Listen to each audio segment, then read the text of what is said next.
So, I went to the library to pick up some books, and when I got there, I was disappointed. Why? Because all the books that I wanted, none of them they had. Which, of course, while being disappointed, I went to the finance section to maybe find something useful there. Which, well, again, I was met with disappointment. Why?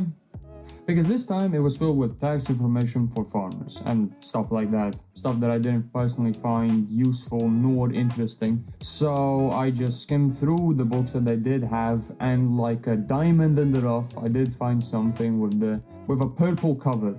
And well, it was this. It's called the Cashflow quadrant.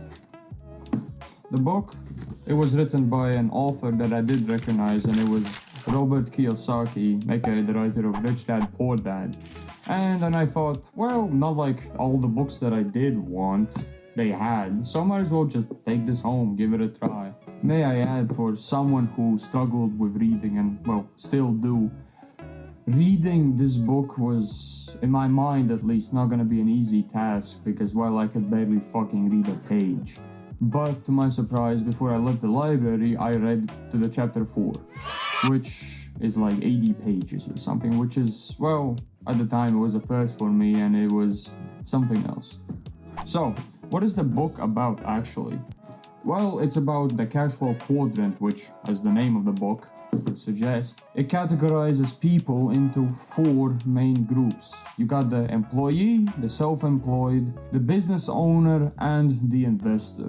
The book talks about the mindset of these people and the differences between them and how to lay the base of your wealth building journey.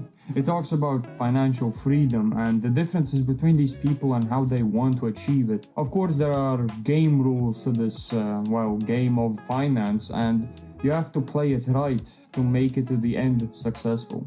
It also talks about how you can start heading in the right direction to achieve financial freedom and, of course, wealth, and also how to keep it.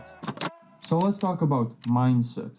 The author talks about a lot how you need to change from the left side of the quadrant to the right side. But what is the left side and the right side? The left side of the quadrant is, well, being employed and self-employed. The right side is business owner and investor. The fundamental difference between these two is that the left side, which is the employed and self-employed, they sacrifice their time, energy, and focus for money.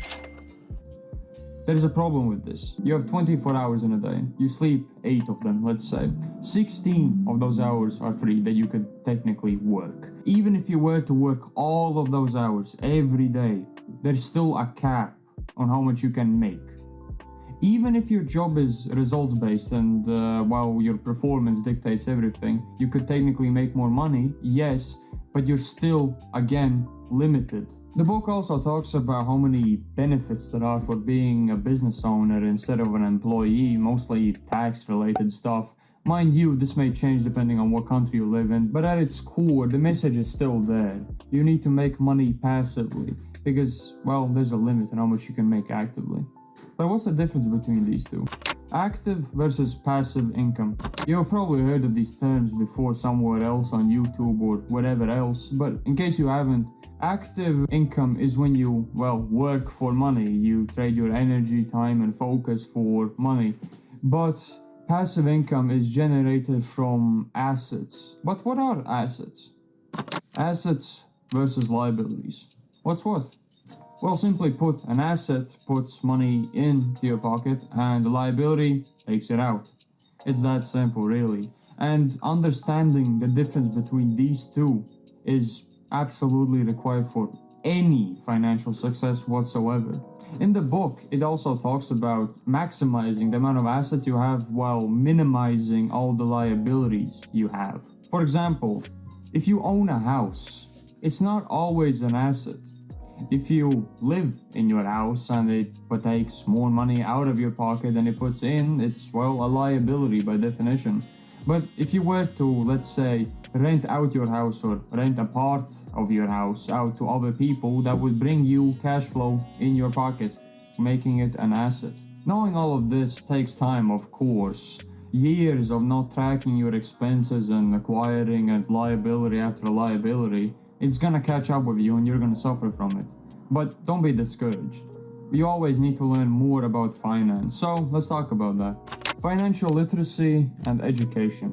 It's crucial for people to understand financial literacy and to read numbers and all that, because you need to also understand concepts like cash flow, assets and liabilities, taxes, and so on. The author also emphasizes how important it is to invest constantly into one's own education about finance. That be other books, videos, podcasts, which I'm personally very fond of, and other stuff. This knowledge provides you with a very good and stable base for all your financial decisions. But note this, which is very important. Reading books won't make you rich. Action will. Don't fall into the trap of not having enough information about a subject before you do anything about it. Paralysis by analysis, as they say. So apply what you learn as fast as you can. And if you fail, don't worry, you can always try again.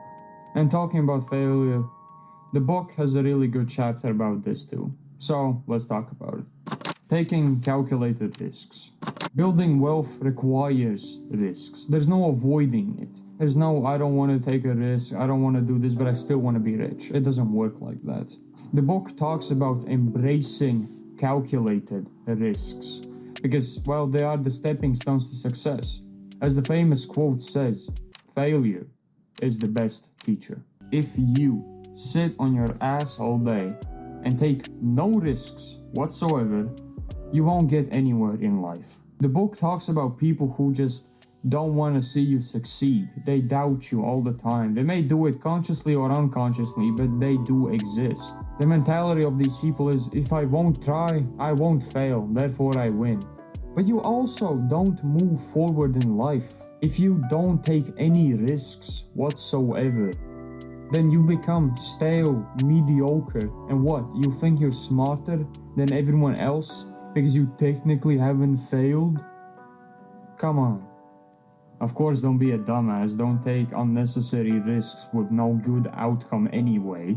You should take smart risks, for example, building a side hustle or building a business that you can scale in the future.